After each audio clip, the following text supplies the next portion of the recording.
Dear children, welcome to another session. After 12 long years of forest life, the Pandavas stood at the edge of their final test. This was the most dangerous year of all. One mistake, one careless word, one moment of anger, and their exile would begin all over again. This final year was called Agyatvas, a year of living unknown, unseen, and unrecognized. The Pandavas could not fight openly. They could not reveal their strength. They could not show who they truly were. And yet, destiny was watching every step. The Pandavas gathered under a quiet tree at dawn. Yudhishthira spoke softly. "We need a place where no one will suspect us, a kingdom where we can hide in plain sight." After much thought, they chose the kingdom of Matsya, ruled by King Virata, a peaceful land, busy with palace life, soldiers, farmers, dancers, and servants. But to stay hidden, each Pandav had to give up not just his name, but also his identity.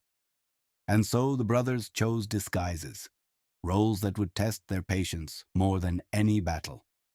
Yudhishthira, the emperor of Dharma, became Kanka, a quiet court advisor who spoke little and listened more. Bhima, the strongest man on earth, became Ballava, a palace cook who crushed vegetables with hands that could crush mountains. Arjuna, the greatest archer, became Brihannala, a gentle dance and music teacher, hiding weapons behind anklets and veils. Nakula, handsome and skilled, became the keeper of horses, calming wild steeds with a soft voice. Sahadeva, wise beyond his years, became the caretaker of cattle, understanding animals like old friends. Draupadi, the queen of queens, became Sairandhri, a maid serving Queen Sudeshna, her head bowed, but her spirit unbroken. Thus began their life inside the palace, yet invisible. Days passed slowly. Every moment was dangerous. Yudhishthira had to hide his wisdom, even when wrong decisions were made in court. Bhima had to pretend weakness, even when others mocked him. Arjuna had to smile gently, even when his warrior heart burned to fight. But Draupadi suffered the most. She worked quietly, serving the queen, holding her pain inside. And then, trouble came. Keechak, the queen's powerful brother, was known for his strength, pride, and cruelty. When his eyes fell on Draupadi, he did not see her dignity. He saw her as something to conquer. Draupadi refused him again and again. Her voice was firm. Her courage is unshaken. He asked his sister to send her to his chambers for some work. Draupadi was afraid, but she obeyed the queen. He tried to hold her, but she ran. She reached the king's court. "Protect me," she shouted. Nobody said anything, and Keechak laughed. Bhima saw this and was furious. That night, in a dark hall, Bhima became a storm. Without revealing himself, he entered his chamber and fought Keechak, and ended his cruelty forever. Draupadi was saved, but the danger was not over. News of the demise of Keechak went to all corners, as only a few warriors could kill him. It reaches Hastinapur as well, where Shakuni, Duryodhana, and Karna discussed that this could be Pandavas. Duryodhana asked the king Susharma of Trigarta to attack King Virata's kingdom.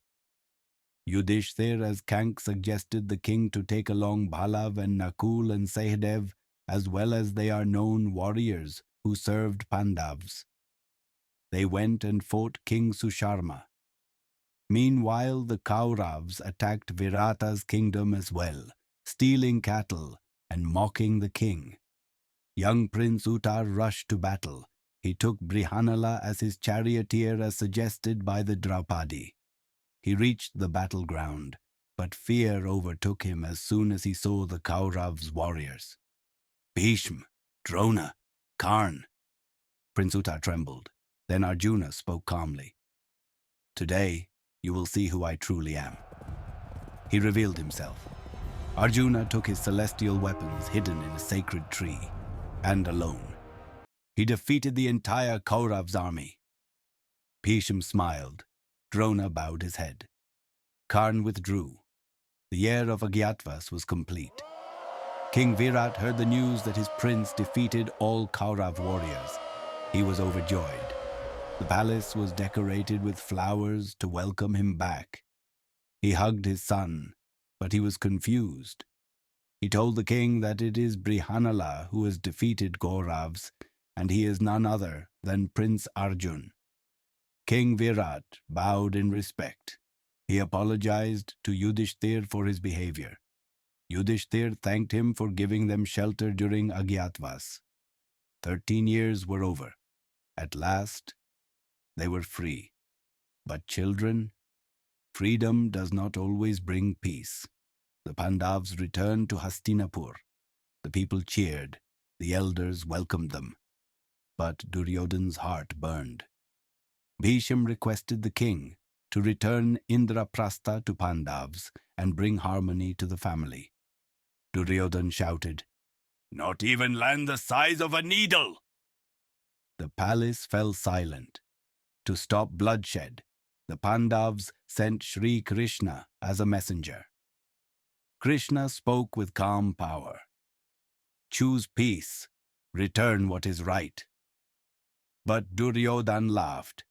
He even tried to arrest Krishna. And then, Krishna revealed his Vishwarup, the universe itself. Kings trembled. The elders bowed. But Duryodhana's ego did not bend.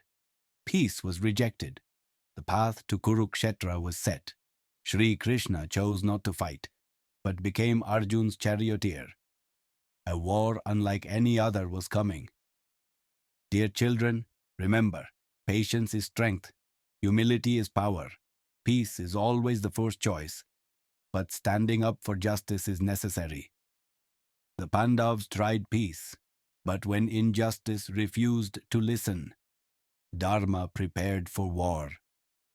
Next time when we meet, we will be in the Kurukshetra battle. Till then, dear children, take rest. Jai Shri Krishna.